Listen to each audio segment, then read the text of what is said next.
Hey guys, meteorologist Chris Tomer here with this on the snow before you go forecast. The first thing I want to look at is my spider chart, odds of best snow here, next 5 to 7 days. So this will take us obviously all the way through the weekend into early next week. The places I would focus on, more purple, higher on the web, would be parts of Idaho, parts of Montana, Wyoming, Colorado in particular. Those places I think will have the best new snow, and the Pacific Northwest as well, also in that mix for seeing the most snow over the next 5 to 7 days.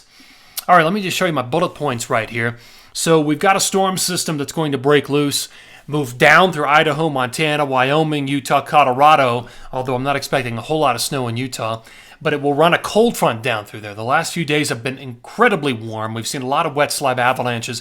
This storm through 415 will run a cold front down through all those states and really cool things down for a few days. Re-solidify the snowpack, and then it's going to warm up again after that. The long-term pattern, and I'll show you this coming up, shifts back to the west coast. Could favor the west coast, Pacific Northwest, west coast, for unsettled weather, cool, wet weather down the road through the end of April. We'll look at that coming up.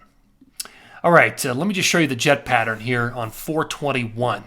You can see it happening right here. You can see the dip in the jet through the Pacific Northwest sitting over parts of the Pacific right there. Now, what happens after the 21st? Well, here's one possibility. This is from the American model, Ensemble.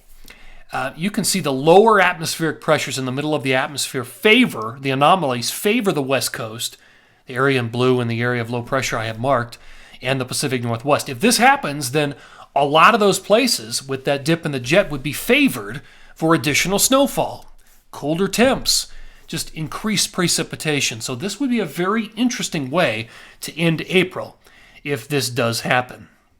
All right, let me show you my numbers. So 413 through 421, big snow in the Pacific Northwest, Whistler, Baker, Rainier, Timberline, Stevens, Bachelor. Focus on that area. And also northern Idaho, parts of Montana are going to get a foot.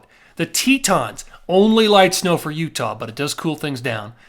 And in Colorado, anywhere from 3 to 9, 10 inches of snow. And again, that happens 413 through about 415, that 3-day period.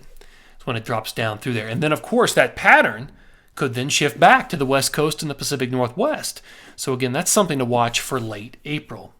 All right, looking at the Northeast, true spring conditions. The temperatures are so warm now through most of the Northeast. There is a storm coming in, but it's going to bring mainly rain in the forecast. So, and it'll probably turn over to snow, but it's just going to be so warm.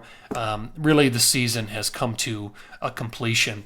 Again, your best snow is going to be out here, Pacific Northwest, Idaho, Montana, Wyoming, and Colorado. All right, guys, well, this is the final on the snow before you go forecast of this season. Appreciate everybody watching these videos and looking forward to next season. Guys, take care.